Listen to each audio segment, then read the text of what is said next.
Descubre nuestra programación y prepárate para ver mucho más. Más puntos de vista, más deporte, más series, más arte y ciencia, más música y cine, más documentales, más entretención para grandes y chicos. Descubre UChile TV, donde todas las verdades se tocan.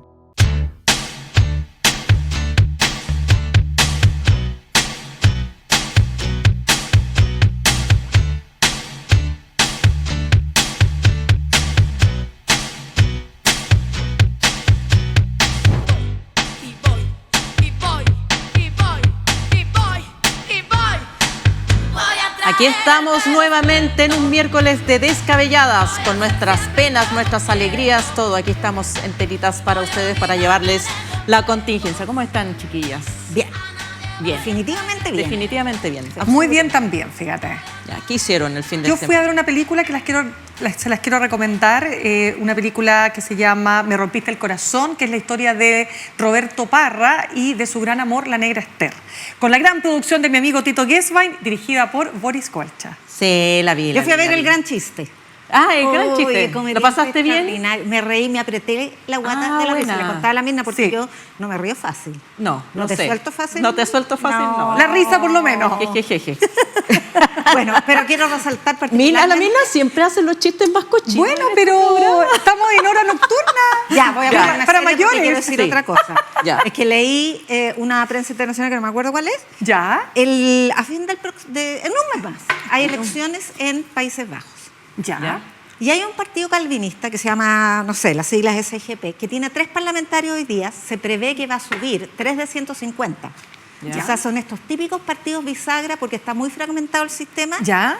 Este partido no lleva mujeres por principios estatutarios. No te puedo creer. Se han hecho demandas internacionales por la Convención, los tratados de derechos de las mujeres, igual, no hay caso, el hombre del cerebro de la mujer, en fin, todas esas cosas. Toda la monserga. Sí. Entonces, bueno, esto ya es grave en Países Bajos, o sea, Sí. estamos hablando de la meca del desarrollo democrático. Pero además me acordé, a propósito de la presencia de mujeres, que nosotros tenemos una ley de cuotas que obliga a los partidos políticos a presentar entre máximo 60% de uno de los géneros. Esa cuota se acaba en 2029. Y lo que hemos logrado es un parlamento con el 30% mujeres. Imagínate. Eso. Eso Ya, Era porque para amargarlas. Hay que decir que la cuota es de entrada, nomás no de salida, por eso... Exacto, no, paridad, Sí, olvida. paridad, olvídalo. Ya. Exactamente. Eso fue un... Bueno, un anuncio al margen. Para subir el ánimo. Sí, pero ¿qué temas vamos a tratar hoy día? Vamos a conversar sobre qué hay o qué podría haber en esta rara disputa entre Jara versus Carmona, porque los dos pertenecen al mismo partido. Nos referimos a Janet Jara y a Lautaro Carmona. El fantasma de Pinochet que ronda y saca al centro un debate que a veces se cree superado, pero vuelve a aparecer si hubo o no hubo dictadura en Chile, y es un tema que complica a la derecha. El equipo económico acaba de ser cambiado. El ministro de Hacienda, Mario Marcel, renunció por razones personales, pero una cosa que podría haber sido simplemente rutinaria se ha convertido también en tema de debate político en este sobrecargado segundo semestre del año. Y por último, vamos a conversar del caso Koisman. Hay un caso Hermosilla en Argentina, con audios y todos, y están incautando los celulares, así que vayan a buscar sus cabritas porque está súper bueno el melodrama político. Ya, pero eso viene después. Ahora, también tengo que contarles que tenemos una gran invitada para el tercer bloque, Camila Miranda, que es abogada, directora e investigadora de la Fundación Nodo 21 y es la jefa programática de la candidata presidencial Janet Jara, así que también aprovecharemos de hablar de algunos temas. Todos los cagüines. Todo. Todos los que pueda contar, porque Cabritas no va a y más. Pero bueno, vamos a tratar. Ya, Chiquillas. ustedes, como buenas contertulias mías, me van a opinar sobre Janet Jara y Lautaro Carmona mientras yo tomo palco. Vamos. Oye, Ya. el peor enemigo de Janet Jara hoy día se llama Lautaro Carmona. Hace todo lo posible por aportillar su candidatura, por ponerla en aprietos, por obligarla a tener que salir a decir que yo no soy la mamá de nadie, y en el fondo genera un desorden que lamentablemente para esta candidatura le impide despegar. Ahora, no despega solo o no despega más allá del 27-30%, que es más o menos la misma aprobación que tiene el gobierno, solo por esta razón. Pero este elemento ha sido una piedra en el zapato y que se creía que al ser ella ya ungida como la candidata del Partido Comunista, sabiendo que costó mucho a este partido soltarla a ella y no poner a Jadwe, que era el preferido, estamos hablando de esta directiva, al menos conducida por Carmona, uno se imaginaba que Carmona iba a tomar, iba a dar un paso atrás e iba a dejar que la candidata floreciera, ¿no es cierto?, pero ha hecho exactamente todo lo contrario. Entonces la primera lectura que uno podría decir será porque él cree que efectivamente Janet Jara no va a lograr ganar en segunda vuelta, tal como dicen las encuestas hoy día, y está apuntando a fortalecer su núcleo más duro. Si esa es la apuesta, me parece una decisión políticamente muy incorrecta, pero que da cuenta definitivamente de lo que hemos dicho en este programa, y es que efectivamente el Partido Comunista tiene dos posturas, para no repetir el lugar común de las dos almas, y la postura jadwista Carmona es muy poderosa y le está generando ya no solo un rayón de pintura a la candidata, sino que definitivamente está obstaculizando las posibilidades de que no solo ella pueda crecer, sino traspasar ese crecimiento, independientemente si gana o no en la segunda vuelta, a su lista parlamentaria. ¿Tú crees, Yasna, que esa es la jugada?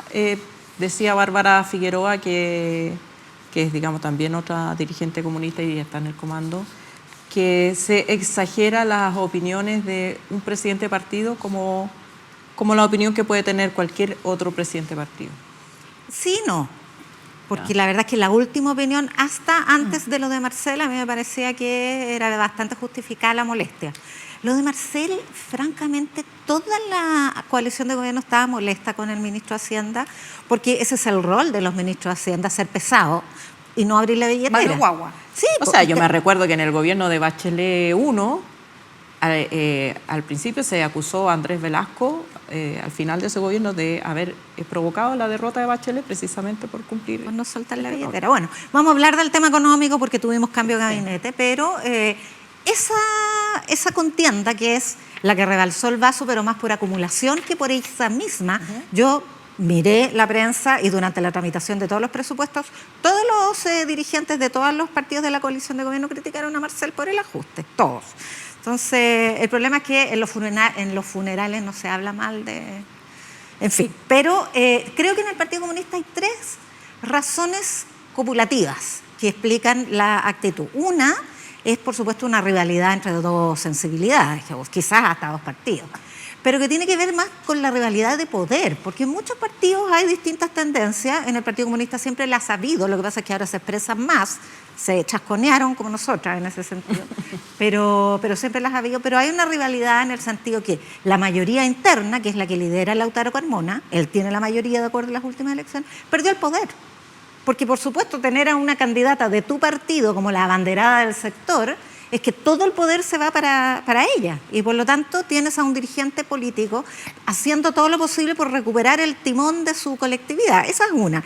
La segunda, yo creo que hay que entender que el Partido Comunista, en su larga trayectoria, son muchos años, nunca ha tenido una abanderada presidencial. Menos de una coalición. Tuvo a Neruda un ratito, pero lo bajó rapidito. Entonces, también afloran ciertas inexperiencias, que en el Partido Comunista es raro que haya inexperiencia por lo longevo que es. Y hay, además, una candidata que es la candidata de la centroizquierda, no es la candidata de la izquierda, como fue Gabriel Boric. Entonces, es muy difícil y se da esa tendencia a tener un pie en el comando y un pie en la calle, un pie en la socialdemocracia y un pie en la izquierda. Y en eso significa hay que mantener la identidad. Hay dos elecciones, la presidencial y la parlamentaria, y tienen que tratar de ganar ambas. con un cierto derrotismo, por supuesto. Y bueno, lo tercero es que no era la estrategia tener a Janet Jara como candidata presidencial. La estrategia era darle a la alianza de gobierno una primaria competitiva y por lo tanto ponerle una buena candidata, porque eso sin duda ayuda, pero para que ganara Carolina Toá, no para que ganara Janet Jara. Entonces, hoy día el Partido Comunista está un poco sin conducta, producto de tener ahí, sin poder interno, sin identidad comunista o de izquierda y sin estrategia frente a una improvisación que fue para todos la misma sorpresa, pero es al partido que le toca encabezar, pues entonces es más difícil. Yo creo que se siente también la ausencia de otros líderes más estratégicos que tal vez Carmona no ha sabido encarnar. Si uno escucha a Bárbara Figueroa, uno puede presumir que está hablando por Lautaro Carmona. Y Lautaro Carmona reclama que hay que respetarle su rol de presidente del partido, que es distinto del rol de la candidata que tiene que aunar fuerzas. Pero ese es un argumento, en mi opinión, absurdo, porque inevitablemente se hace la asociación. O sea, Janet Jara es comunista, no ha renunciado al partido y no creo que el Partido Comunista tampoco en este minuto le convenga que Janet Jara finalmente diga, bueno, renuncio al partido, no le conviene. Pero esta idea fantasiosa de querer distinguir entre el rol de presidente de partido y el rol del partido al cual pertenece la candidata no va a resultar, no resulta así. Falta pericia, pero también creo que falta hacer el duelo de que Janet Jara va a dirigir una coalición socialdemócrata que no es de izquierda. O sea, es mucho más conservador en muchos aspectos incluso que el Frente Amplio, porque tiene que acoger hasta la democracia cristiana y digamos, hay pocos mínimos comunes.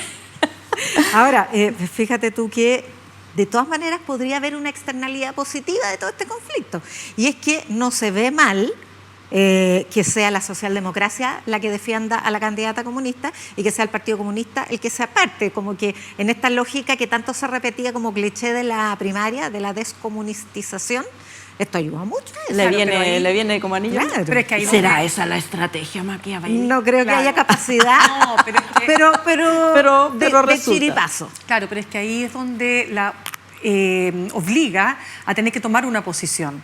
Y ella hasta ahora no ha tomado posición. ¿En qué sentido? Ella no ha dicho, por ejemplo, no estoy de acuerdo con lo que dice el señor Carmona respecto Lo dijo. ¿Qué dijo? Una cuña después. A ver, ¿qué dijo? Dijo, yo valoro enormemente eso es verdad. Tienes toda la lo razón. que hizo Marcel. Tienes toda la razón. Sí, y no estoy de acuerdo, y dijo, no estoy de Exacto. acuerdo con el juicio de Lautaro Carmona. Claro, lo que pasa es que, pero tú te das cuenta que tiene que estar respondiendo a estos... Es un lastre. Pues. Claro, porque obviamente Lautaro Carmona, cuando habla todos los domingos, creo que es la radio Nuevo Mundo, que es la radio del Partido Comunista, sabe perfectamente bien que todo lo que diga ahí va a ser usado en su contra. Sí. Como el programa Hadwe en... Es que, Claro, ahora nunca han tenido Claro. más rating que... No, evidente, pero es que, a ver, escúchame, está todo el mundo puesto la oreja en escuchar qué va a decir el presidente Claro. del Partido Comunista los domingos en su radio, creo que a las 11 de la mañana, si no me equivoco, no sé. Publicidad de paso. Pero Claro. totalmente, ¿no? ¿Pero por qué? Porque evidentemente que para un sector muy importante que no quiere, naturalmente, que sea Jara la próxima presidenta de Chile, lo que más hay que reforzar es justamente comillas, lastre o este peso que ella tiene de ser comunista. No nos olvidemos que de acuerdo a las encuestas, Datavoz sacó un estudio que muestra que el Partido Comunista tiene un rechazo del 73%.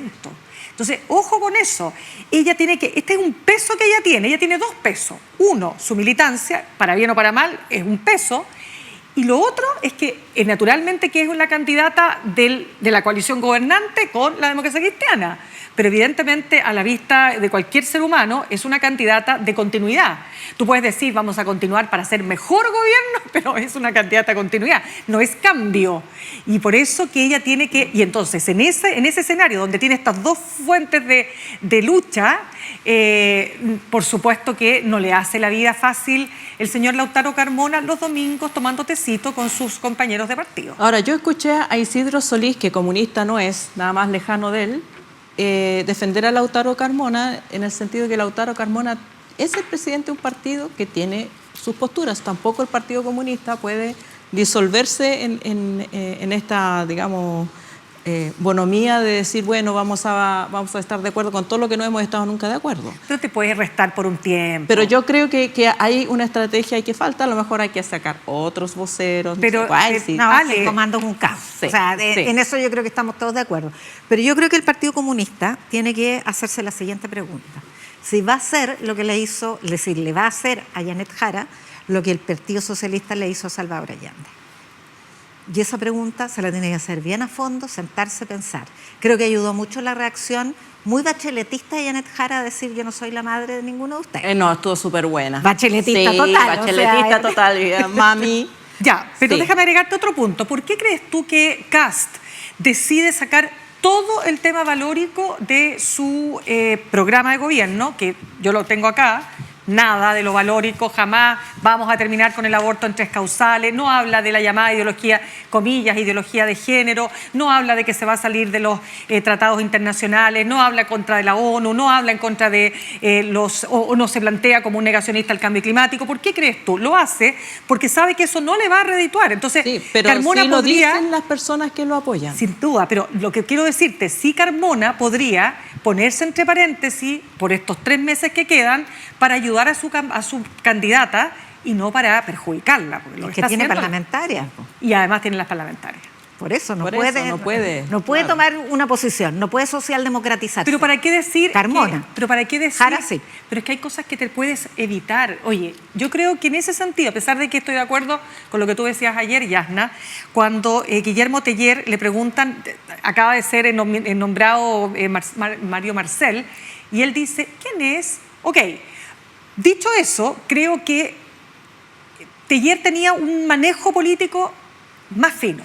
Teller era puente entre 2 generaciones Exacto. y entre 2 sensibilidades. Lautaro Carmona es el líder del sector más duro. Claro. No es puente de No nada. es puente de nada, no. Pero ser duro no significa ser poco estratega. No significa ser tonto. Nada. No hemos dicho nada, la. Ya. Sí. Te voy a Pasemos al escuchar siguiente mañana, te tema. voy a poner ahí. Pasemos al siguiente tema. Antes que nos caiga la ley Zamudio. En la derecha las cosas tampoco están como una taza de leche y ustedes han visto, ustedes también, nuestros queridos televidentes habrán visto las declaraciones. Ya pasaron las de Sutil, pero ahora vinieron las de García Ruminot, las de Guillermo Ramírez, que no se atreven, como que la palabra dictadura se les queda atrapada en alguna parte de la cavidad bucal y les salen otras cosas, así como gobierno autoritario, como todos esos eufemismos que usábamos en dictadura en la prensa, porque no se podía decir dictadura, había que decir 11 de septiembre, Oye, el qué régimen tremendo militar. esa época. Sí. En la época de mayor censura, sépanlo ustedes, no se podía decir dictadura, bueno, pero en algún momento recuperamos la democracia y entonces se le dijo dictadura a la dictadura y democracia a la democracia, pero ahora estamos volviendo a aquel tiempo en que hay que buscarle un eufemismo al tema y la pregunta es ¿por qué?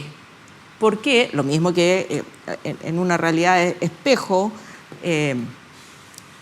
no le conviene a Evelyn Matei que sus partidarios estén teniendo estas dudas conceptuales y sin embargo las han manifestado públicamente y las reiteran. ¿Por qué? Bueno, porque la derecha es la dictadura. No hablan de un otro, hablan de sí mismos. Este no fue un golpe de un caudillo militar de un país bananero. Este fue un proyecto de modernización capitalista sustentado académica, intelectual y jurídicamente por los partidos que hoy día están en Chile Vamos. Entonces, más allá de que Joaquín Lavín les enseñó a través de su campaña del cosismo que lo mejor es apartarse de ese karma, la historia también, en esta nueva ola de la ultraderecha, les muestra que este neoliberalismo de las fuerzas políticas a las que están adscribiendo Trump, Bukele, ya suenan feos. O sea, ya pasaron de ser los neoliberales a ser un poco están subvirtiendo el orden liberal y cambiándolo por un autoritarismo que a la derecha liberal no le gusta. Entonces se enredan en eso y decirle, y se parece mucho el autoritarismo, el iliberalismo se parece mucho a la palabra dictadura. Entonces, entre que no se quieren contaminar con esta cosa media de mal gusto, ¿ah?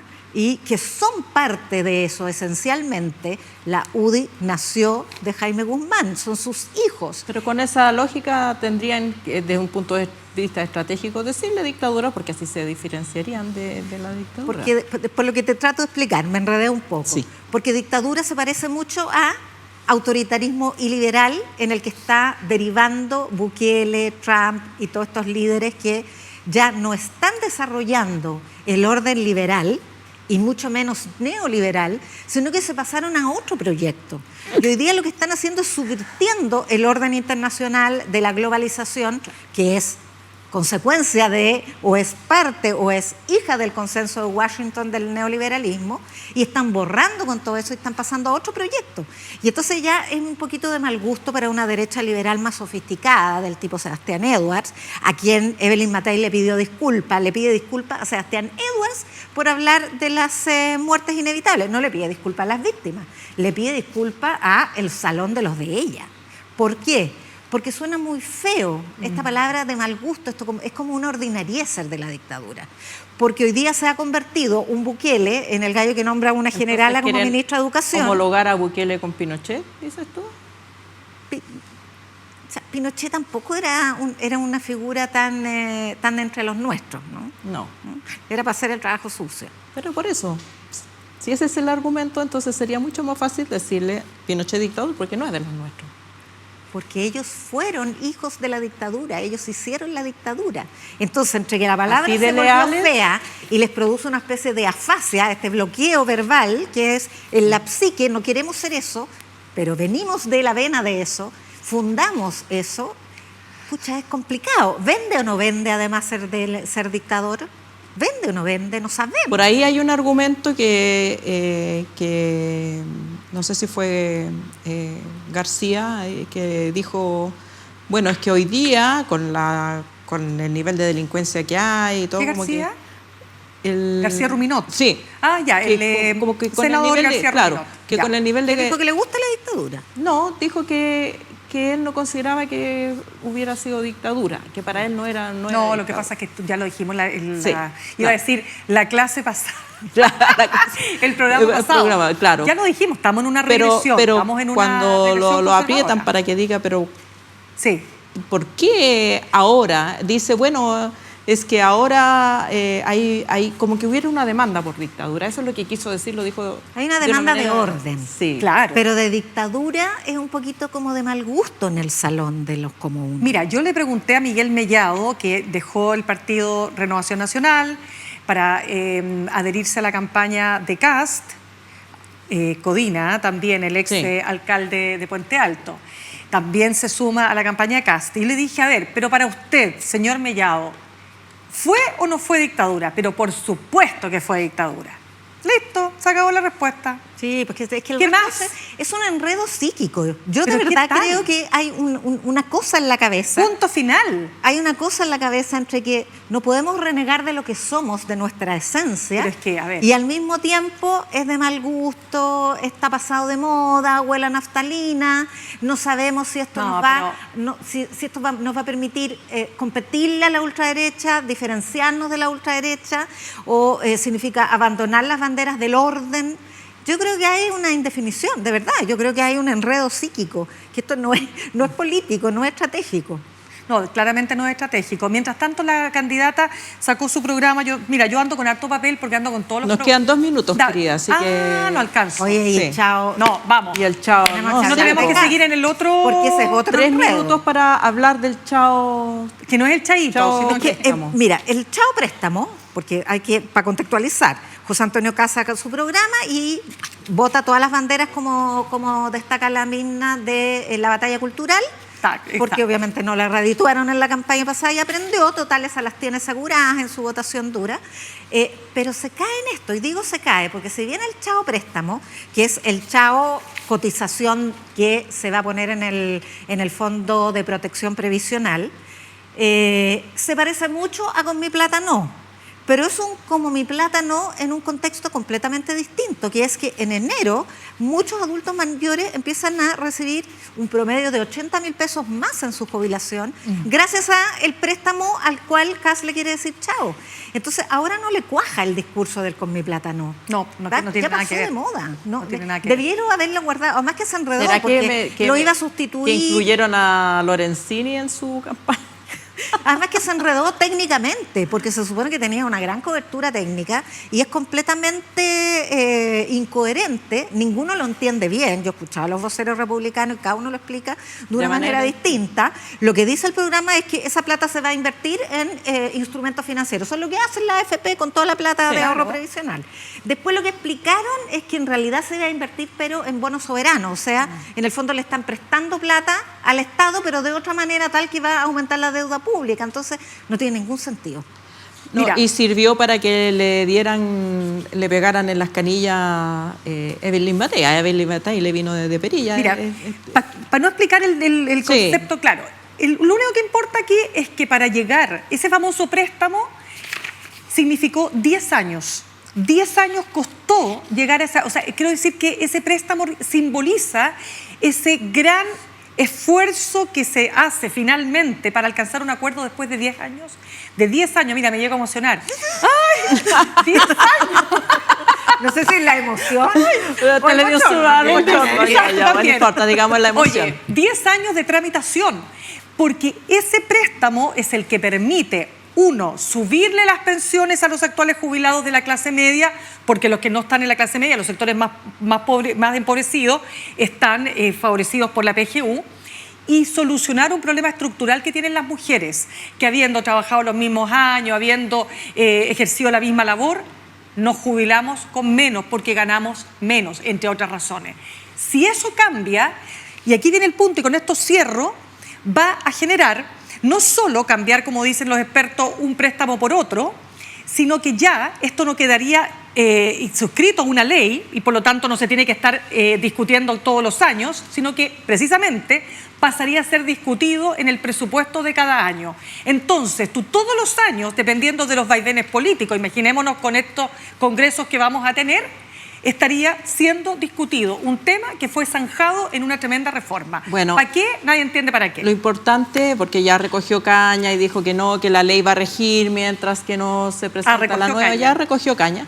Pero yo creo que fue una rendija por la cual se metió Evelyn Matei y dijo...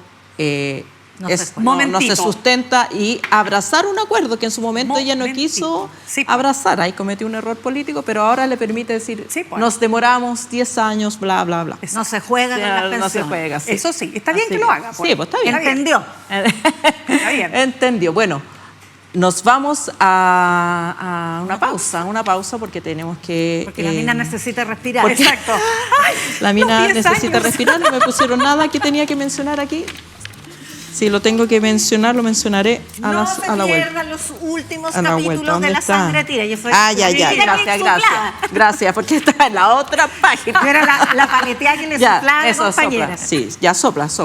No se pierdan los últimos capítulos de La Sangre Tira, que es una serie documental donde chilenos y chilenas, nacidos en el extranjero, buscan sus orígenes en Chile.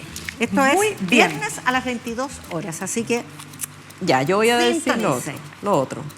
Que nos sigan en las redes sociales, en ex Twitter, Blue Sky, Instagram, TikTok, Facebook y suscríbase a nuestro canal de YouTube. Nos vemos en un ratito. Eso.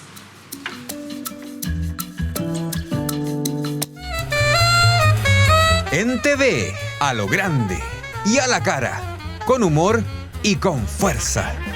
Cineway. Ciclo de películas mexicanas en UChile TV. Presentado junto a TV UNAM.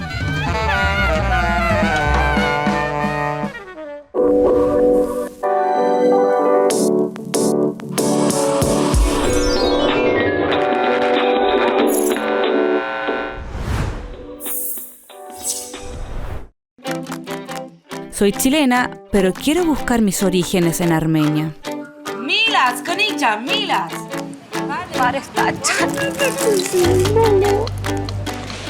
Soy chilena y tengo un nombre que suena extranjero, Danisa. Soy chilena, pero siempre quise saber quiénes eran mis ancestros croatas. Je n'oublie jamais que tu es un Camerounais, tu es un Africain, tu es un Douala. Papa! Barve se kemernem kezi. Ksantarya çese kemerdim.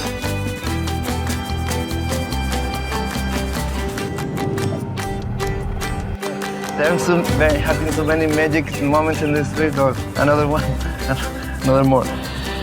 Well, then, this is my grandfather Norman, who came here, 20 years ago. Al escuchar el acento de mi voz, muchos dirán que no es muy chileno, pero soy chileno.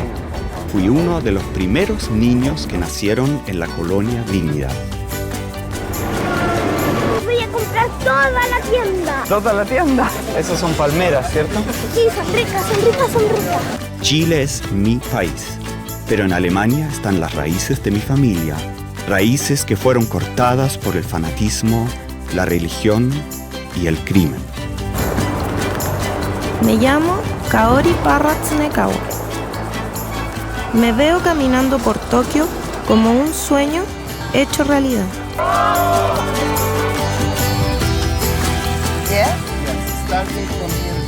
Soy chilena, pero tengo sangre palestina. Me habría encantado haber tenido un nombre árabe y haber hablado árabe desde pequeña. Me habría encantado. Operation, I take this. For one operation, she takes money, I take this. Mis antepasados, como muchos en Chile, provienen del Valle de Aztán, tierra de vascos y navarros. En 1733 llegó a Chile mi 6 veces tatarabuelo. Son 10 generaciones. ¿Quién fue este señor? ¿Por qué se vino a Chile a los 22 años? Me sentiré panameño. Podré comprender más de la historia de mi papá. Conoceré más de mi propia historia.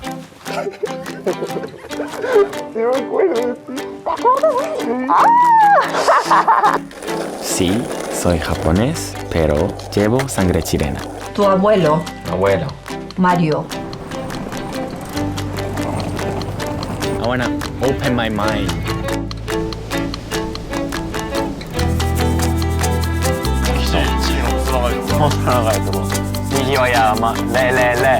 ¡Viva Chile!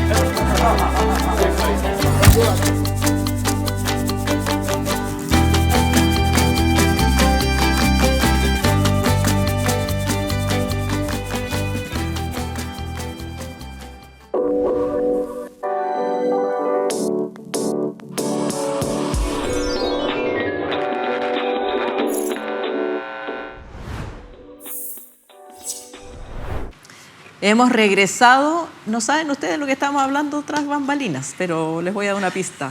Empieza con Botox. Ya.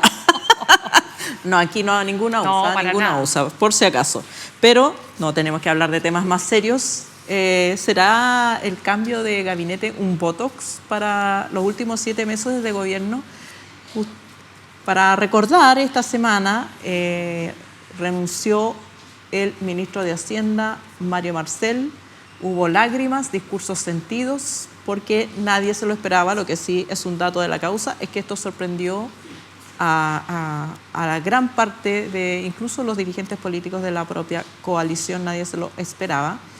Y el presidente decidió nombrar al entonces ministro de Economía, Nicolás Grau, como nuevo ministro de Hacienda. Y ahí está todo el mundo especulando que si fue bueno, que si no fue bueno, que si está a la altura o no está a la altura. Vamos a partir por Yasna esta vez. Miraste a mí. Ay, se me olvidó decir que también iba en la pasada el cambio del ministro el ministro de Agricultura, Teo Valenzuela. Pero sí, con 2 por 1. Con 2 por 1, sí. Por otras razones. A mí me llama mucho la atención la desconfianza con el ministro Nicolás Grau. Y me hizo clic cuando Mirna le hizo una entrevista a Joseph Ramos, donde Joseph Ramos dice, este es el ministro de Hacienda que más ha hecho por la economía chilena en los últimos 20 años, cuando estoy woman peleando, pero... No, está perfecto. Pero te doy el crédito por la ley de permisos sectoriales, que fue un gran logro. Y lo otro es que esta desconfianza también, que tiene mucho que ver con la corbata, en el sentido que la corbata no es ideológica, es simbólica, y esto de venir del Frente Amplio. Sí, eso es lo que no le gusta finalmente al empresariado, que tengan de ministro haciendo un gallo que viene del Frente Amplio, un jovencito que estaba protestando. No, y la directora de presupuesto también. Nunca se lo perdonaron, nunca se lo perdonaron, siempre la han impugnado. No, tampoco lo hubieran apoyado. No, pues, entonces, pero venir del movimiento social e impugnar al establishment, que es lo que hizo el Frente Amplio, no significa no abrazar las banderas de la socialdemocracia. Y el Frente Amplio siempre lo hizo. O sea, esta fantasía que hay con que... Porque una cosa es decir, vamos a hacer la tumba del neoliberalismo, que lo dijo hasta Sebastián Edwards, hoy día estoy como media pegada con él. Escribió un libro donde dice se acabó el neoliberalismo. Eso no significa renegar del liberalismo. Y el Frente Amplio lo hace, y el ministro Grau lo hace. Y además, la primera frase que pronuncia el presidente Boric cuando nombra al ministro Grau como ministro de Hacienda es: vamos a seguir por la senda del equilibrio fiscal. Y eso es la ley. Hoy día le agregó un poquitito el ministro Grau, el nuevo ministro de Hacienda, que también el empleo. Ya. ¿Qué piensas tú? Yo pienso lo siguiente. Bueno, primero que evidentemente el ministro actual de Hacienda, ex ministro de Economía, Nicolás Grau, no es el mismo que entró hace 3 años, 5 meses y un poco más de 10 días, que es lo que se calcula que estuvo el ministro de Hacienda, Mario Marcel.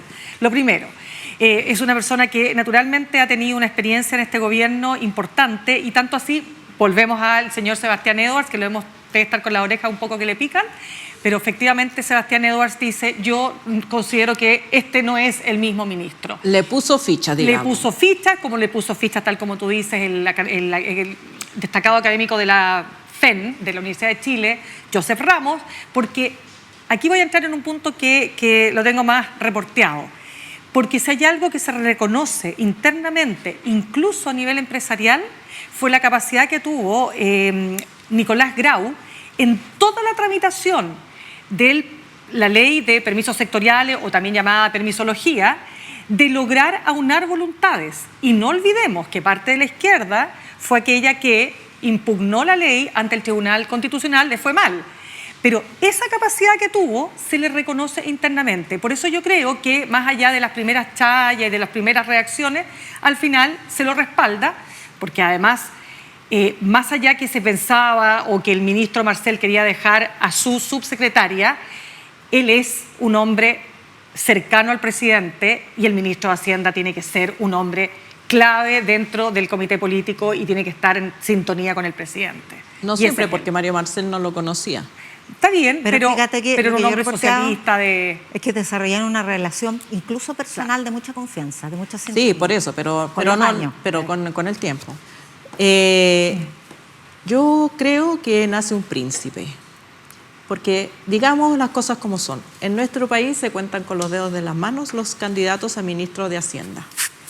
Y ministro de Hacienda disponible para trabajar por 7 meses en un gobierno son menos todavía. Entonces, había que echar mano a funcionarios o a las subsecretarias de Hacienda o a un ministro, y creo que aquí es donde Boric toma una decisión estratégica, nombra a Nicolás Grau, que es un cercano, y es un ministro de Hacienda que nace en un sector donde no se acostumbra a sacar ministros de Hacienda. Es no solamente un joven capaz y todo lo demás, sino que además es hijo de la antigua Concertación, tiene puentes para allá, tiene puentes ahora que ha sido ministro de Economía. Es hijo de Paulina Veloso. Es hijo de Paulina Veloso. Que literalmente. Literalmente, que fue una ministra, pero además una colaboradora muy importante, muy cercana a Michelle Bachelet. Entonces, nace un príncipe, nace un ministro de Hacienda donde no teníamos. Si trata de mencionar, trata de encontrar uno, Nicolás Eizaguirre, digamos vivos, ahí quedan como 5 disponibles. Entonces yo creo que es una jugada estratégica que va a posicionar a Nicolás Grau, depende cómo lo haga, por supuesto, para futuro ministro de Hacienda de Boric II. Fíjate que me hace harto sentido esto de nace un príncipe, una figura me parece que es buenísima, porque además el que fue ministro de Hacienda queda con esa vara. Sí. pero además porque, mira, hay una teoría sociológica que se llama la ley de hierro de la oligarquía y que dice, de Michelson, toda organización genera una oligarquía, da lo mismo de qué origen sea. Siempre que se arma un grupo, hay una tendencia a mantenerlo como está, particularmente en los niveles de liderazgo. Entonces, statu quo. Y ese statu quo tiene una oligarquía, no en el sentido del dinero, pero sí en el sentido de la élite. Y Nicolás Grau es eso. Claro. Él y en general todo el gabinete frente amplista, pero particularmente aquellos que están en el área económica. Ahora, él tiene un problema, ¿no? Y esto creo que lo debe haber pensado muy bien cuando conversó el último día en la oficina y se pasaron la billetera, la chequera uno a otro con Mario Marcel. Y es que Mario Marcel se equivocó el año pasado en la estimación de déficit fiscal y tuvo que dejar presentado un decreto, porque la meta fiscal se firma por decreto, para este año y el próximo. Y este año la meta de menos 1,6 me parece que es, puede que no se cumpla. Entonces le dejó esa mochila a Nicolás Grau que no sería menor, porque imagínate la oposición, en pleno año electoral nos vuelve a no cumplirse la meta fiscal y esto del despilfarro, etcétera. O sea, es un pero él es muy astuto políticamente, yo ya lo escuché y dijo, ya está negociando o les va a dejar, porque además la derecha ya se hace ganadora, entonces ya están pidiendo que les dejen en el presupuesto partidas libres para poder disponer, entonces... No, yo lo hizo Piñera con... Claro, por supuesto, pero Nicolás Grau también está en esa posición ahora. Es un príncipe, fue erigido como tal y como símbolo moderno se puso una corbata. Sí. En los tiempos antiguos le habían puesto una corona. Déjame decir algo respecto de Mario Marcel, antes que cambiemos de tema, porque cuando, claro, lo que tú decías, Yasna, respecto de esta idea de que este Frente Amplio, digamos, asociado a dirigentes estudiantiles más radicales en sus posturas, sin duda, todos tienen que crecer, todos tienen que madurar y todos tienen que vivir el poder desde adentro, que es lo que ha hecho este partido. Pero me parece súper importante que recién llegado al gobierno, el presidente Boric haya tenido la capacidad de ficharlo a él como su hombre fuerte en las finanzas del país. Y yo creo que ese gesto habla de un presidente que entendió rápidamente que tenía que dar señales de gobernabilidad y señales de estabilidad, más allá de todo lo que vino después, que se lo van a achacar hasta el cansancio, que apostaron por un proceso de constitución fracasado, lo que ustedes quieran, porque además todos son generales después de la batalla, pero el haber puesto a Marcel fue una señal poderosa. Y yo me pregunto si cualquier presidente de izquierda de esta región, de América Latina, habría hecho esa concesión tratándose de un liderazgo o de un hombre de la socialdemocracia chilena. Yo creo que eso habla por sí solo. Ahora, déjame decirte una cosa, esto de la crítica, porque aquí volvamos a recordar la crítica del Partido Comunista, de Lautaro Carmona a Marcel. Dice, o sea, él no fue este hombre perfecto que manejó la finanza, que hay mucha crítica, porque endiosaba, en el fondo, los recursos, dice él en el lenguaje carmonista, pero que en realidad se refiere, endiosaba el equilibrio fiscal. Y en eso... O sea, yo no entiendo que haya tanto escandalera porque haya dicho eso, salvo por el contexto de tanta crítica a Janet Jara, pero no, yo estoy segura que la propia Janet Jara estaba en contra de este control de la billetera fiscal que hizo Mario Marcel. Hay mucha gente de la coalición de gobierno, incluso del socialismo democrático, que no le gustó. No hay unanimidad en la economía, ni académica ni operativa, respecto de que esa es la manera de enfrentar los déficits. De hecho, Andrés Velasco, liberal entre los liberales, enfrentó contracíclicamente la crisis de 2008, la crisis financiera mundial. ¿Y qué es lo que hizo? Tiró la casa por la ventana, toda la carne a la parrilla, gasto, inversión para mantener la economía activa. Entonces, esto de no que hay que mantener la estrechez. Yasna, pero él venía de una expansión fiscal tremenda, producto de la pandemia del gobierno anterior.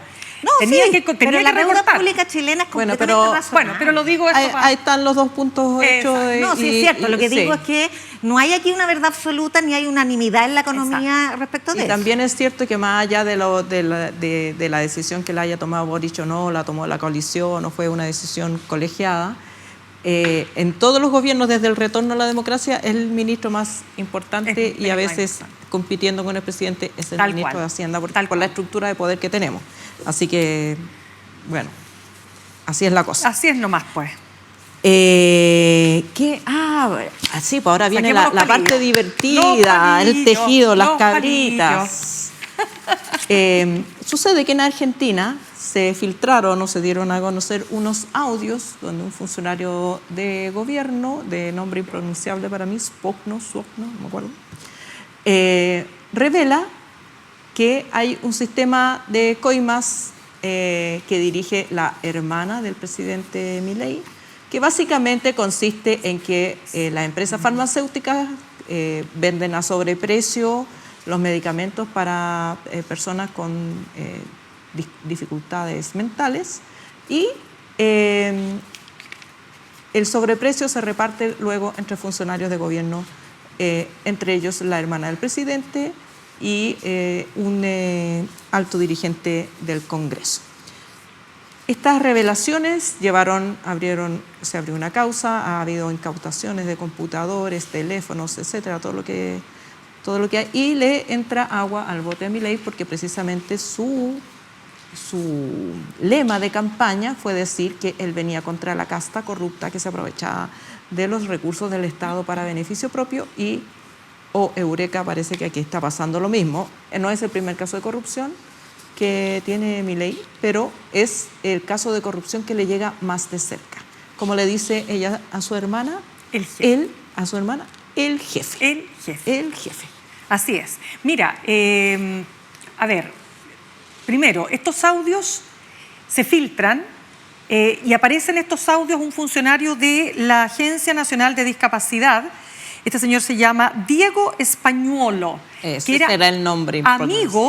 Amigo, o sea, amigo de sacarse fotos, de sacarse selfie del presidente. Del asado, amigo del asadito, del bife chorizo, etcétera, ¿no?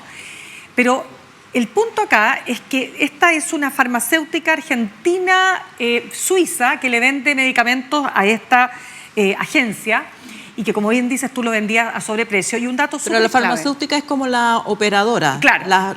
De hecho, los laboratorios le venden a esta organización y esa organización le vende a la otra. Pero es que el nivel de detalle del audio, o sea, este sobreprecio implicaba un 8% de coima, de los cuales el 3% se iba para Karina Milei. Ya, pero espérame, pues, entonces esta es una farmacéutica que... Excel. Pero espérame, pasó de facturar $3 millones al año a $100 millones. Ya, pero ¿a dónde quiero llegar? Porque aquí hay una trama bien rara, bien compleja. Para nosotros nos cuesta entender lo que pasa al otro lado. Por ahí un argentino me decía, ¿por qué crees que tenemos tantos psicoanalistas en Argentina? Para entender cómo funciona todo, porque todo es tan extraño para nosotros como chilenos, ¿no? Pero el punto, vamos a la hermana. Tú sabes que la historia de Milei es la historia de un hijo maltratado, de un padre muy autoritario, de una familia muy disfuncional, y él se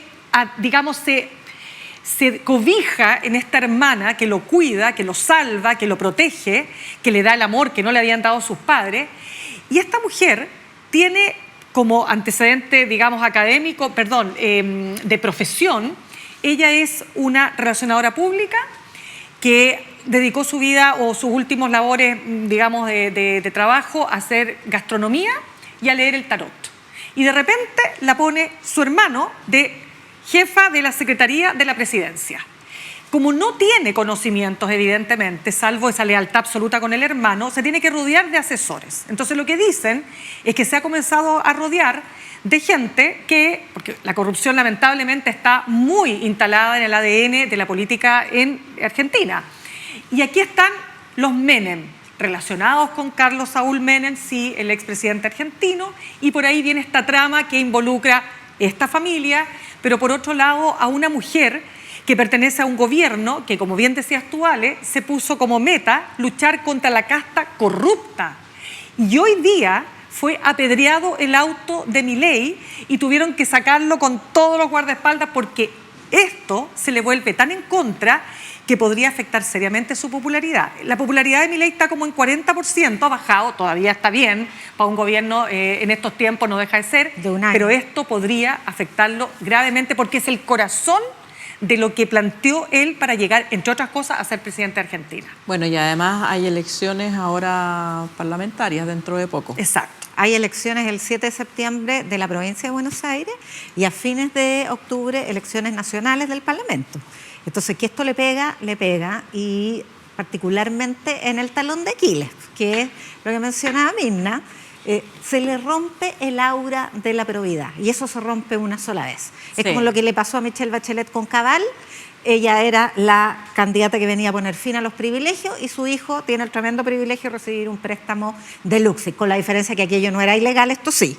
Porque bueno, lo recibió la esposa, para hacerlo más, da lo mismo. Claro, sí, pero él fue a la reunión. Pero por supuesto, importa, pero sí, a lo que voy es para ser más estricto. Ahora, el grado, el daño interno, porque le pegaron un balazo en el riñón, o sea, la historia que tú cuentas. En el hígado, porque el hígado no tiene vueltas. En el hígado. Porque es Karina, porque es la hermana, exacto, porque es su soporte, porque en realidad es más madre que hermana. Es todo. Y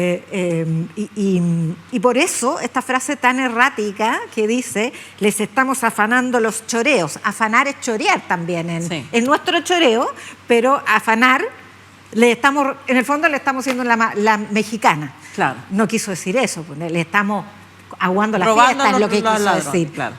Pero lo dice mal en una manera de revelar el daño que esto le causa. No viene saliendo, hay una comisión investigadora en el Parlamento del caso Libre, que es la criptomoneda que él dice difundió, no promocionó. Pero y tiene que es una estafa. Y tiene 3 juicios por estafa en España, Estados Unidos y en Argentina. Entonces, esto se daña una sola vez, ya él le echa la culpa a la Kirchner, dice esto es una confabulación de que quiere sembrar el caos y el desgobierno en una vendetta. Pero resulta que esto lo destapa, entre otros, el diario El Clarín, que es el primer enemigo de los Kirchner, entonces tampoco tiene mucho sustento esa acusación. Sí, pues, está difícil la cosa, Y, ¿cómo se llama? Hay también teorías de que esto lo revela el propio involucrado, de que se asegura de que se revela, porque ¿dónde hace estas declaraciones? Aparentemente en la oficina de un abogado, o lo reveló el abogado, porque también el audio, el origen del audio y cómo llegó el audio a la prensa es parte de la trama. De la trama. Pero espérame, lo otro. O sea, esto es lo que dice Alejandra. Este es el teléfono más peligroso de la Argentina, como el de Hermosillo en Chile. Claro. Esos WhatsApp, aunque los haya borrado, pero ya sabemos que hay técnicas para recuperarlos. Pero mira, solamente que quiero decir que este señor es un funcionario español, que decimos, y lo echa a Milei. Entonces, él no es, supuestamente lo que yo he leído y lo que hablaba con un periodista argentino, no es que él revela los audios, pero él no ha desmentido lo que sale en los audios, porque estaba la discusión si es que efectivamente era la voz de él. ¿Te acuerdas al principio cuando teníamos la discusión si era o no era? La prensa ya lo certificó. Sí, no, por supuesto, pero te quiero decir que él no ha negado lo que está ahí, lo que ha dicho. Sí, pero resulta que Milei lo saca, porque obviamente tiene que proteger a la hermana. Y ahí viene el problema. Claro, por eso hay parte de la especulación es que él mismo lo filtró, porque en el audio es igual que la... No le llegó la cola. Que la psicópata bien orientada. En el audio, cuando él está contando el caso, él se pone como víctima de esta situación, de que él no quiere seguir metido en esto porque lo complica. Entonces, también el audio tiende a favorecerlo a él. Y por eso existe la especulación de que a lo mejor él mismo la hizo circular. Como sea, chimuchina, lo importante es que el audio existe y que la investigación, si existe cobro de coimas, no va a llegar solo hasta ese funcionario por mucho que lo hayan despedido, va a llegar a la hermana y sino al propio Milei. Además que los hallazgos que ha habido hasta ahora en las primeras diligencias hablan de, a lo menos, chanchullo, dicho en chileno, porque fueron a allanar la casa de los dueños de esta farmacéutica suiza. Se llama Suiza, no es que sea de Suiza. No es que sea Suiza, se llama Suiza Argentina. Y encontraron sobres con billetes repartidos, con nombres de destinatarios. Wow. Bloquearon la caja fuerte, donde había también documentación que había sido extraída. O sea, claramente uno de ellos estaba huyendo literalmente de cuando fue capturado, el otro estaba en condición de prófugo. O sea, Algo hay. Así es. Y hay Eso es evidencia. lo bonito de los casos argentinos. Algo huele mal. Y es la en cuestión es Dinamarca. física, la corrupción es física. Están las maletas y entierran las maletas en un patio. Y las tiran al convento. No, sí. Claro. Sí. Sí. Bueno, pero Es que hay mucho cagüín. Hay mucho Sí. cagüín. Todavía Ahora, nos quedan 5 minutos de bloque, por si Yo creo quieren. que el dato de la pequeña casta de la que se dotó Karina Milei es relevante porque allí se pudo ver articulado. O sea, una persona que fue tarotista no necesariamente sabe cómo articular las estafas fiscales, ¿no? Probablemente nunca había visto ese tipo de sumas. La tentación, todos tenían su precio. Pero los argentinos están dispuestos a perdonar la violencia verbal de Milei, están dispuestos a perdonar la baja de las pensiones, están dispuestos a perdonar el ninguneo, porque bajar la inflación es un bien superior. O sea, con eso te la perdonan todo. Pero el otro bien superior en Argentina era la esperanza de probidad, y esa esperanza se frustra, y la frustración genera rabia, y la rabia se expresa en las urnas, y las urnas se abren el 7 de septiembre. Ahora, eso es lo que está por verse. Si la rabia va a alcanzar para erosionar este gran logro de Milei de bajar la inflación. Claro, Sí. pero ya hay algunos sondeos que ¿Ya lo han muestran? detectado, sí. Sí. En algunos diarios han aparecido estos sondeos, bueno, independientes, eso sí, pero que hay una caída en la popularidad. Ya sufrió un mordisco su popularidad con el caso Libra, se suman 2, entonces ya empieza este de los mismos, empieza el pueblo a pensar, ¿no? Claro. Pero además, ojo con el tema de la inflación, que yo también lo preguntaba, porque yo hablaba con un periodista argentino que me decía, mira, efectivamente, claro, no están los niveles que había hace un año o 2, pero el tema es que los sueldos están tan detenidos, están tan deprimidos, que no te da para lograr. Entonces, también Milei tiene un desafío, que es lograr dinamizar la economía, lograr efectivamente aumentar la productividad, y que déjame vincularlo con, a propósito de lo que hoy día está pasando en Chile con los programas de gobierno. Cuando tú generas tanta expectativa, yo voy a lograr esto, yo voy a lograr esto otro, lleno de eslogans, yo tengo acá los programas y es tan fácil, digamos, llenar papeles, ¿no? Más aún con esa retórica agresiva, violenta, que caracteriza este tipo de liderazgo, en algún minuto te van a cobrar la cuenta. Y los argentinos han tenido harta paciencia, pero la paciencia tiene un límite y el límite tiene que ver cuánto tengo para echarle a la olla.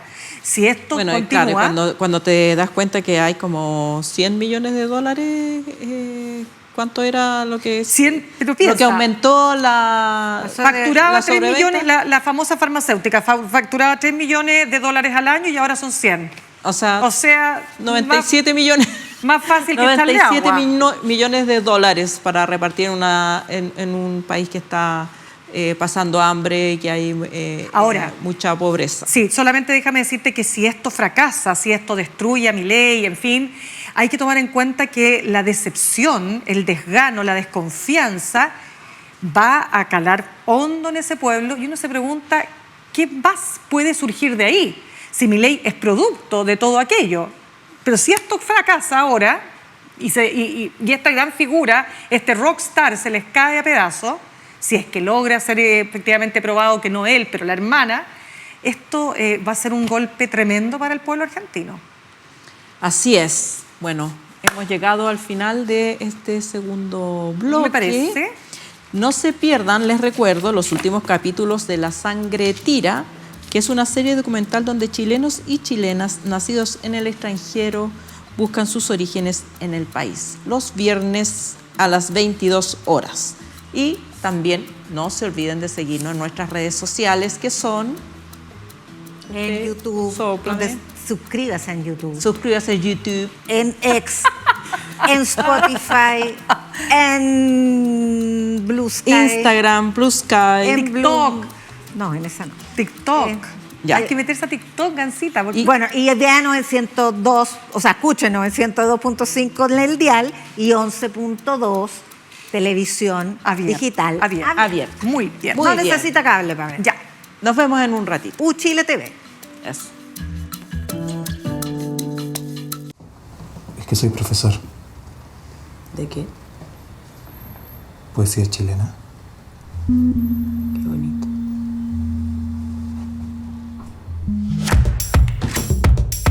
El cine chileno tiene muchas caras. Y en Uchile TV las queremos mostrar todas.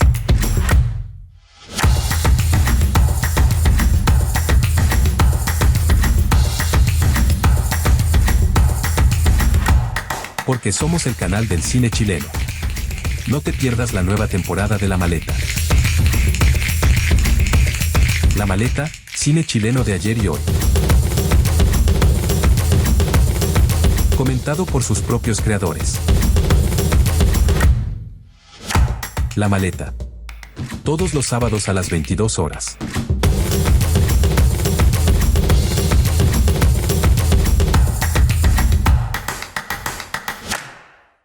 Y lo prometido es deuda, así que aquí estamos con Camila Miranda, abogada, directora e investigadora de la Fundación Nodo 21 y jefa programática, no estratégica, nos aclaró muy fervientemente, de la candidata presidencial Janet Jara. ¿Cómo estás, Camila? Muy bien, gracias. Hola.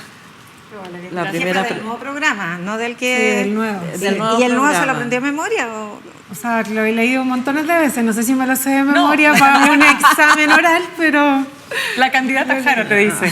¿Ah? Si se lo aprendió de memoria la candidata Jara. Ella lo revisó de inicio a fin, así que lo conoce perfectamente. Perfecto. Bueno, ¿cómo has estado en estos días donde, inevitable preguntar que, por supuesto, hay ya críticas en el propio conglomerado respecto de la conducción que está teniendo la campaña? ¿Te parece que Janet Jara se ha de alguna manera desinflado en este tiempo? A ver, estamos en una nueva etapa después de la inscripción y tras el cambio de primarias que supone cambio de equipo, cambio de momento y también un escenario donde ya hay otras candidaturas inscritas y por tanto un nuevo momento.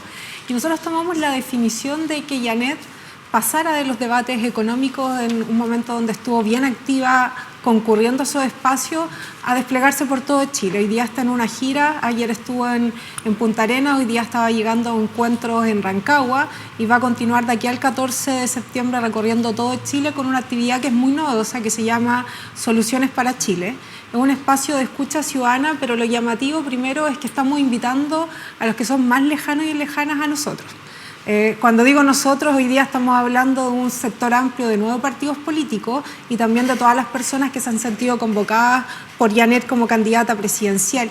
Y es un espacio muy rico porque permite identificar no solamente las preocupaciones ciudadanas que de pronto todas y todos podríamos, digamos, decir rápidamente que está seguridad, que está delincuencia, pero hay un ejercicio en que les preguntamos a todos y todos qué harían si fueran presidente o presidente de la República por un día. ¿Qué solución pondrían sobre la mesa? Por eso se llama Soluciones para Chile. Sí, pero igual entonces estamos recogiendo y por supuesto que en este nuevo momento hay ruidos, no los voy a negar, hay ruidos cruzados en esta amplitud que tiene la candidatura, que son 9 partidos, que además muchos no han trabajado conjuntamente antes, otros que sí, a propósito de los esfuerzos constitucionales como el En Contra, que fue un primer momento también de articulación, trabajo en conjunto, pero yo diría, haría una diferenciación. En el comando hoy día hay un trabajo muy compenetrado, con mucho diálogo, con mucho compromiso y por supuesto que en los partidos políticos que son parte de acá en Alianza hay diferencias y a veces esas diferencias nos quitan el foco que es las cosas que estamos tratando de plantear, por ejemplo el ingreso de 750.000 pesos o hablar de la Agencia Unificada de Empleo, propuestas que uno quiere poner sobre la mesa y esto existe, entonces no voy a negar que no existe y el punto es que estamos abiertas y abiertos como comando a las críticas, las escuchamos, las procesamos, las que sean pertinentes las tomaremos en cuenta y las otras las agradeceremos, es parte de este ejercicio y las posiciones en las que estamos todas y todos en el comando, pero también nos importa hacer un llamado a usar los canales directos, o sea, la conversación y las puertas del comando están sumamente abiertos para recibir comentarios y cualquier conformación de un comando que es tan diverso para tener críticas, del que estuvo, del que no está, de lo que se hizo bien, de lo que se hizo mal, y estamos por eso fortaleciendo esta nueva etapa que tiene que ver con una gira nacional de la Janet y volver a hablar de las propuestas, que es a mi parecer lo fuerte de nuestra candidata. Camila, pero las propuestas que están en el programa, y lo explicó Janet Jara también, es un mínimo común, son propuestas que, en las que todos los que participan actualmente están de acuerdo. Para incorporar nuevas propuestas, ya sea a través de estos diálogos, propuestas que hagan los partidos, tienen que pasar por este tamiz de quedar en ese mínimo común. ¿Hay espacio realmente para hacer alguna propuesta más osada o más convocante, teniendo este camisón de fuerza que es que todos, desde la democracia cristiana al Partido Comunista, tienen que estar de acuerdo? Mira, primero, ya en los lineamientos programáticos yo diría que hay hartas propuestas más osadas, que son más de 170 propuestas, entonces cuesta abrir la conversación de cada una, pero en materia de salud hay propuestas súper relevantes como remedios a domicilio, que esperamos luego poder estar hablando de esa medida, de cómo va a beneficiar a muchas personas, sobre todo adultos mayores, en su relación con el Estado, y que además tiene por contrapartida que ahorra dinero, porque se vencen muchos remedios por el sistema de distribución que tenemos. Hay otras medidas como mamografía sin dolor, o sea, en salud hay una cantidad de elementos, lo mismo en seguridad, entonces si uno le aprieta, o en vivienda respecto al hipotecazo joven, que se hizo todo un diseño con economistas muy serios para poder ofrecer el acceso temprano a la vivienda pensando en hipotecarios de 300.000 pesos, es decir, hipotecarios que son pagables. Entonces hay hartas medidas que uno diría tienen un poco más de punta. Y respecto al proceso que sigue, el compromiso que hizo Janet es que todas aquellas materias que no estaban en esta primera entrega, que tenía que ver con economía, seguridad, vivienda, salud y educación, venían en este proceso de profundización. Nosotros estos días hemos estado conformando alrededor de 24 o 26 grupos de trabajo con el mandato de profundizar y pensar justamente medidas que conecten, que aborden soluciones concretas para la ciudadanía, porque estamos en otro momento. Todas y todos acá hemos hecho la evaluación de que hemos ido construyendo otras propuestas en otros momentos, algunas se han conseguido, en otras se han avanzado, y que este es un momento de soluciones un poco más concretas, entonces hay espacio. Por supuesto que el ejercicio no es sencillo, el ejercicio de hacer convivir visiones de 9 sectores políticos, que creo que también expresa la diversidad de amplitud, pero si tú no logras en este ejercicio, que todavía representa un sector que es la centroizquierda, hacer la síntesis, difícilmente la puedes hacer después, y creemos que el valor de Janet, que siendo exministra del Trabajo y sacando la reforma previsional, logró unos entendimientos mucho más amplios que la dificultad que hoy día tenemos, que es contingente. Camila, ¿cuánto le ha pesado a Janet Jara todo el problema que ha habido con el Partido Comunista, con su partido, con su presidente de partido, que es Lautaro Carmona? ¿Y cuánto le pesa, por un lado, ser comunista en ese sentido, y por otro lado, ser una candidata de la continuidad? ¿Cómo logran articular ambos frentes, que son no menores? A ver, primero, Janet Jara se ha planteado y lo ha dicho muy concretamente de que los próximos 4 años son un nuevo ciclo. Y son un nuevo ciclo no por desconocer los avances que haya tenido el Estado o el gobierno actual, son un nuevo ciclo porque ya pasamos una etapa desde la pandemia, los procesos constitucionales que no tuvieron una respuesta de un cambio constitucional, un primer gobierno que tuvo que estabilizar muchas cuestiones, entonces estamos en una nueva fase, en una nueva etapa, y por eso ya habla de un nuevo ciclo y ha dicho: no vengo a ser el gobierno de las transformaciones ni el mejor gobierno de la historia, o quizás le cambió un poco la cuña a la proposición que tenía el expresidente Piñera cuando decía el mejor gobierno de Chile, de los mejores, claro. Está diciendo: voy a hacer un buen gobierno, y que esa, digamos, es la apuesta, y por eso yo diría que más allá que uno pueda decir es que ser ministra, este gobierno está planteando un ciclo distinto. Y sobre las tensiones con su partido, primero, Janet Jara va a la primaria presidencial y va con un programa, un planteamiento legítimo que representaba a su partido político. Y cuando gana la primaria, ella toma además la decisión, y además fue parte de participar de la primaria, de tratar de representar a todo el sector. Y tratar de representar a todo el sector y ser la candidata presidencial de todo el sector supone definiciones que a veces son difíciles y tensan a los partidos, y no hay que olvidar que además en el contexto que estamos no solamente es la candidatura presidencial, hay elecciones parlamentarias, y yo diría que lo que hoy día vemos como diferencias políticas quizás se acentúe en los próximos meses. Esa es una variable que va a estar. ¿Por qué? Porque los partidos tienen que diferenciarse para poder tener resultados en las parlamentarias, pero el foco, que es compartido, tiene que ver con que logremos que Janet Jara sea la presidenta del país frente a lo que tenemos como alternativas en la derecha. Pero le dirías a Lautaro Carmona, si dependiera de ti, ya que tú estás en el comando, señor, por favor, guárdese un ratito. Yo no le diría ningún mensaje a Lautaro Carmona, me parece que es legítimo que él como dirigente de un partido haga sus planteamientos y me parece que ahí los diálogos, por supuesto, nos gustaría que fluyeran más y que no tuviésemos estas diferencias por la prensa, pero es parte de la diversidad del sector que tenemos y hoy día lo que estamos trabajando es tener planteamientos comunes en las materias de perspectiva para el gobierno que queremos encabezar y al que estamos convocando y no necesariamente quedarnos o en la evaluación del actual o en la contingencia en la que estamos. Lo que pasa es que no es un misterio que hay una prensa adversa a la coalición de centro-izquierda, por lo tanto, cualquier ruido se va a magnificar y requiere eso madurez para procesar esos ruidos. ¿Tú crees que está a la altura? Yo creo que está afinándose la máquina del comando y también de los diálogos entre los partidos para poder estar a la altura. Yo creo que, como lo decía, hay una convicción de cuál es el objetivo. El objetivo es ganar la elección presidencial, el objetivo es que José Antonio Kast no sea el presidente de Chile y eso lo comparte todo el sector sin matices. Y el objetivo supone, por supuesto, construir metodología, espacios de diálogo para ir procesando las diferencias que, insisto, van a seguir existiendo. Somos un arco muy amplio, a diferencia del caso de José Antonio Kast, que tiene un partido, es un líder, el que no opina se va y funda otro partido al lado, entonces, y Chile es diverso. Y yo creo que Janet tiene la virtud de poder hacer dialogar, primero a lo diverso, tener a la democracia cristiana como parte de este mundo y además hacer síntesis y tener ella el liderazgo para llamar también al orden, como lo hizo ayer en Punta Arenas, cuando dice yo no soy la mamá de nadie, yo me quedo con sus palabras y aquí cada uno es dueño un poco de su adultez y los términos que usa y ojalá nos guíe a todas y todo el objetivo de ganar la elección presidencial. Camila, la estrategia de hacer campaña en regiones puede tener una virtud de acercar a la candidata a muchas personas, pero tiene el demérito de que desaparece de la discusión nacional. De la discusión nacional, desaparece de los canales de televisión, que es donde se informa la mayoría de las personas en Chile todavía. ¿Cómo piensan compensar esa...? Bueno, esta es una gira que va de aquí al 14 de septiembre, entonces después nos quedan también varios otros meses donde cambian los objetivos de despliegue de la campaña. Entre medio por acá hay un debate presidencial el 10 de septiembre, que es un debate, creo que es el de Chilevisión.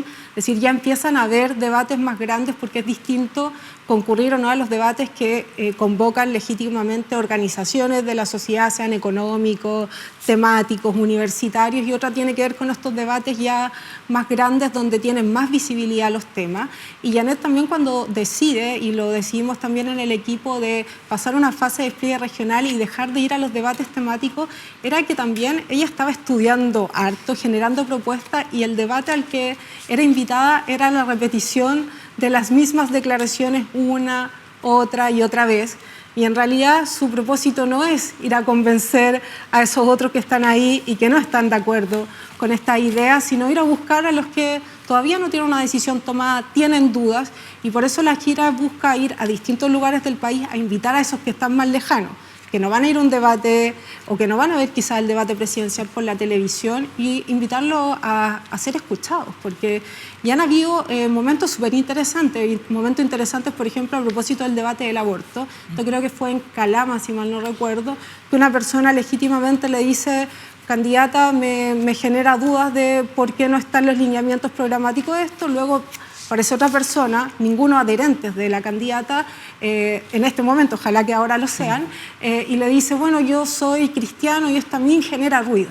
Entonces Janet dice: bueno, de eso se trata el proceso que abrimos, de escuchar que hay hartas diferencias, hay convicciones que tenemos y cómo las procesamos para construir un camino conjunto. Y eso ha ido ocurriendo región por región. De hecho, aquí ando trayendo, lo traje porque quiero invitar a revisarlo, que después de cada encuentro, justo ando con el de Calama, nosotros subimos a la página y se le envía a todos los participantes una síntesis de lo que pasó.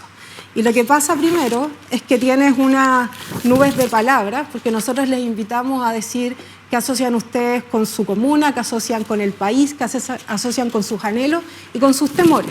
Y salen cosas sumamente interesantes para la conversación. Y luego les preguntamos cuáles son los problemas de su localidad y el interesante de que usted plantearía si fuera presidente o presidenta de Chile por un día. Y entonces estas cosas que estamos recogiendo creemos que le dan valor a encontrar esas diferencias y producir una síntesis que puede tener un costo en este momento respecto a la cobertura nacional, pero que tienen además una riqueza, no solo para la construcción de la candidata, del programa y de conexión con las personas, y que creemos que va a ser súper importante para el momento que sigue, que es el momento cuando se abre la propaganda. El 17 de septiembre parte la franja, o sea, es una nueva etapa. Nos parecía muy importante hacer esta primera vuelta. Camila, tú decías que obviamente, por supuesto, el propósito es ganar la presidencia. Todas las encuestas hasta ahora muestran una amplia ventaja de José Antonio Kast. ¿De dónde se están afirmando para pensar que puede darse vuelta esta tendencia? Y sobre todo te lo pregunto porque la campaña de Kast, aquí tengo su programa, la fuerza del cambio. ¿Qué más fácil, qué más queda en la retina? Claro. Cambio versus, como él ha dicho, la continuidad. Él ha dicho la continuidad de un mal gobierno. ¿Cómo van a dar la pelea para que efectivamente pueda, digamos, acercarse esa brecha que ahí existe hoy día? Sí, ¿no? o sea, primero nuestro lineamiento se llama Un Chile que cumple, que nos parece que es justamente la deuda o la demanda que las personas plantean permanentemente respecto del Estado y su percepción, o sea, en salud y en otras materias que se le cumpla, y también se lo exigen a la política, o sea, cumplan, dejen de prometer y cumplan, y por eso está el foco puesto, si ven las propuestas, en cuál es el resultado, después qué problema busca resolver, y al final cómo se hace, que a veces uno pone como la gran propuesta, la nueva ley no sé cuánto. Nuestro objetivo no es ese, sino que tiene que ver con resolver problemas concretos. Con la distancia que hoy día existe, a ver, primero, con las inscripciones se terminó de configurar el escenario y la encuesta siempre está un poquito corrida respecto de la foto. Tenemos 3 candidaturas de derecha, uno diría si Parisi es o no de derecha, está por verse. Tenés la candidatura de Marco Antonio Ominami y la candidatura de Artés, que son, digamos, las candidaturas, tenemos esa, y en ese nuevo escenario no está del todo asegurado si Kast va a mantener la misma votación respecto de la diferencia que tiene con Matei en primera vuelta, eso está por verse, y esos movimientos igual son importantes pensando en cómo nosotros estamos mirando, siendo casi o prácticamente la única candidatura que recoge un espectro muy amplio de visiones en el país, y tenemos un desafío, una tarea, que es estas visiones poder decir que dialogan, interpretan a personas que hoy día están pensando en votar o por Matei o que están pensando votar por Kast o Parisi, y el ejercicio de alguna manera de cualquiera que esté aquí compitiendo tiene que tener la avidez de poder convocar a unos que no van a votar por uno en primera vuelta. Y que eso es un trabajo justamente de cercanías, de decir, conózcanme, escúchenme, quizá usted no piensa igual que yo, pero acá le estoy mostrando que tuve una capacidad de prueba de experiencia para que las pensiones avanzaran, que tengo capacidad de hacer dialogar mundos distintos, que tengo una experiencia vital que pone la necesidad urgente al centro, por eso estoy hablando de cuántas son las remuneraciones de las personas y no necesariamente reducir el gasto del Estado en materias que son tan sensibles como salud, las mismas pensiones, educación, que es donde se va el gasto público en un 71%. Entonces, en esas materias creemos que hay unas virtudes para tratar de empezar a acercarse y conquistar a aquellos que efectivamente hoy día no están decididos a votar por Janet Jara, y eso es parte también de nuestro trabajo como comando, acercarnos, sembrar y pensar cómo desde primera vuelta logramos ganar la segunda vuelta. Camila, hay una consistencia hace como un mes de las encuestas, o sea, se estacionaron las preferencias. Hablan de un techo, nosotros no nos gusta verlo de ese modo. No sabemos si es un techo, pero es consistente, porque si es un techo es para todos igual. Pero hay un cierto empate entre Jara y Kast, y Evelyn Matei está más o menos estacionada en el 15%. Aritméticamente los candidatos de la derecha suman más y harto más. Entonces, y estas preferencias muestran que ya se distribuyó el voto informado, el voto que tiene clara su postura, y ahí se va a quedar. ¿Cómo llegar al otro, ese electorado de 3 millones obligados, otros 2 millones indecisos, para poder romper ese techo de cristal? Sí, por un lado lo estamos buscando en territorio, o sea, invitando a organizaciones que sabemos que son lejanas a nuestro sector político y al sector organizado, que uno podría, esto lo conversamos harto, ir a todos los lugares y tener muchos adherentes y sentirnos conformes y contentos, y que eso no signifique ganar la elección presidencial, y por eso estamos haciendo todo lo contrario, ir a buscar justamente a quienes están más lejos.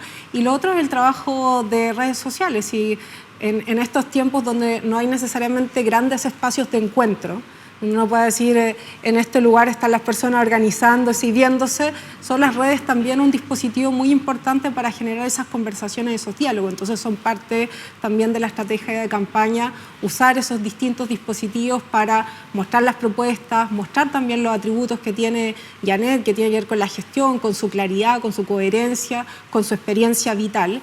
Entonces creemos que por ahí vamos a ir construyendo esas conexiones con esas personas. Camila, ¿qué te dice del Chile actual que la gran cantidad de los debates o actividades que se hicieron antes de este periodo de campaña hayan sido organizadas por instituciones empresariales? Le llaman organizaciones sociales, pero la Sociedad Nacional de Agricultura, los camioneros. ¿Por qué no hubo encuentros organizados, no sé, por la CUT, debates digamos, de... Yo creo que tenían una visión bien clara de cómo ir construyendo un escenario, ¿cierto? Tienen mayor capacidad más organizativa para poder plantear un debate de esta envergadura y que los candidatos y las candidatas presidenciales les confirmen, cosa que probablemente al un debate de la CUT José Antonio Caz va a decir que no, ¿cierto? Entonces yo creo que hubo... Pero no se organizó, así que no sabemos. No sabemos. Pero hubo una estrategia, me parece, allá muy clara, mientras nosotros estábamos en un ejercicio que no era sencillo, que tenía que ver con cómo lográbamos convocar a la mayor cantidad de partidos en un cruce con un debate de listas parlamentarias para que apoyaran a la Janet y lanzar un comando que tuviese todas esas visiones desde el inicio. Entonces, claramente en la parte de esa transición, yo creo que ahí tuvieron mayor capacidad de producir una cancha, que era la cancha del debate económico, un debate donde yo creo que nosotros tenemos muchas claridades y propuestas, pero parece que por un sentido instalado, quienes son paladines de esa conversación están al frente, cosa que nosotros no compartimos, y por eso hay una propuesta muy clara de crecimiento con equidad, en el sentido de un crecimiento que llegue a las mesas y que se expresa en remuneraciones, se expresa en calidad de empleo, se expresa en diversificación de Chile. Entonces creo que ahí tuvieron un acierto en producir una serie de debates con ese tenor para tratar de construir una mirada, ¿cierto? Claro, Camila, esta proyección, primero, si se ve alguna proyección más allá de esta contingencia electoral, de esta coalición con la democracia cristiana, porque definitivamente es la más amplia desde los 90, o sea, nunca había habido de hecho, ni siquiera con la nueva mayoría, porque ahora está además el Frente Amplio. Sí. ¿Hay proyección realmente?